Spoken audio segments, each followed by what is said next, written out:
Olá, hoje é 16 de fevereiro de 2022. Eu sou Renate Krieger e você ouve agora o boletim de notícias da DW Brasil.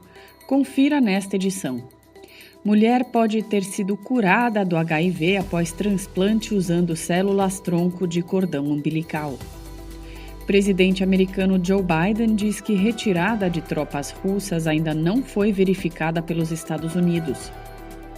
Em decisão inédita, a fabricante de armas Remington terá que pagar indenização a famílias de vítimas de massacre em escola.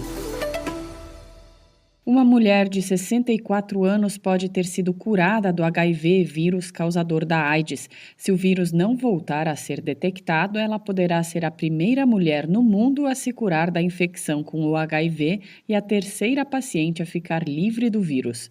A americana, cuja identidade não foi revelada, foi tratada com um método de transplante usando células-tronco de cordão umbilical. Ela vivia com o vírus desde 2013 e foi diagnosticada primeiro com o HIV e depois com leucemia. 3 anos depois do transplante feito para curar o câncer, a paciente parou de usar medicamentos antirretrovirais para controlar o vírus. 14 meses depois, o vírus ainda não voltou a ser detectado. Por isso, se não houver mudanças, a mulher será considerada curada. Apesar de ser a terceira pessoa livre do vírus no mundo, a chamada paciente de Nova York apresenta algumas diferenças com os casos anteriores. Ela tem origem multirracial, por exemplo. Nos 2 outros pacientes curados do HIV, foi feito um transplante de medula óssea usando células-tronco adultas. Desta vez, foi usado sangue de cordão umbilical, que é mais disponível, e doador e receptor não precisam ser perfeitamente compatíveis. Além disso, as células transplantadas tinham uma mutação que as tornou resistentes ao HIV. A pesquisa com a paciente americana ainda não foi publicada numa revista científica.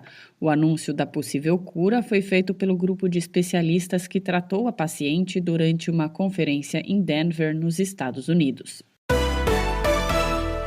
Algumas horas depois de o presidente russo Vladimir Putin ter anunciado a retirada de parte de suas tropas da fronteira com a Ucrânia, o presidente americano Joe Biden afirmou que os Estados Unidos ainda não confirmaram nenhuma movimentação nesse sentido.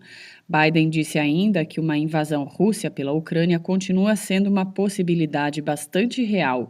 O presidente americano afirmou que os Estados Unidos vão continuar insistindo na diplomacia para resolver as tensões entre Rússia e Ucrânia, mas se mostrou cético sobre as intenções de Moscou na crise. Durante encontro com o chanceler federal alemão Olaf Scholz em Moscou, Vladimir Putin disse nesta terça que não quer uma guerra na Europa, mas ele não ofereceu garantias de uma retirada total das tropas da região fronteiriça com a Ucrânia. A Rússia mobilizou cerca de 130 mil soldados e transferiu armamentos para a fronteira com a Ucrânia, causando preocupações internacionais de uma invasão do país vizinho. Putin quer a garantia de que a Ucrânia não vai aderir à Aliança Militar Atlântica OTAN, algo que a aliança não quer garantir. Putin vê uma eventual expansão da OTAN para o leste europeu como ameaça à segurança da Rússia. Nesta quarta-feira, o presidente brasileiro Jair Bolsonaro tem encontro com Putin na capital russa. Fortes chuvas na cidade de Petrópolis, cerca de 70 quilômetros ao norte do Rio de Janeiro, causaram pelo menos 24 mortes na tarde de terça-feira, segundo informações da Defesa Civil, do Instituto Médico Legal e da Polícia Civil. Segundo a Defesa Civil, em 6 horas choveu mais que o esperado para o mês de fevereiro inteiro. Os corpos apareceram depois que o nível da água dos alagamentos na cidade baixou. As chuvas causaram inundações, enxurradas e pelo menos 167 deslizamentos até o início da madrugada. Um deslizamento no Morro da Oficina, no bairro Alto da Serra, no sul da cidade, atingiu pelo menos 80 casas. Crianças foram tiradas sujas de lama de uma escola na área. A Defesa Civil decretou estado de crise na região e a Prefeitura decretou estado de calamidade pública e disse que as equipes dos hospitais foram reforçadas para atender vítimas. Ainda não foi divulgado o número de feridos e a previsão de chuva para os próximos dias. Num acordo inédito nos Estados Unidos, a empresa americana Remington Arms vai pagar uma indenização de 73 milhões de dólares a famílias de 9 das vítimas do tiroteio em massa ocorrido em 2012 na escola Sandy Hook, no estado de Connecticut. O montante equivale a quase 380 milhões de reais.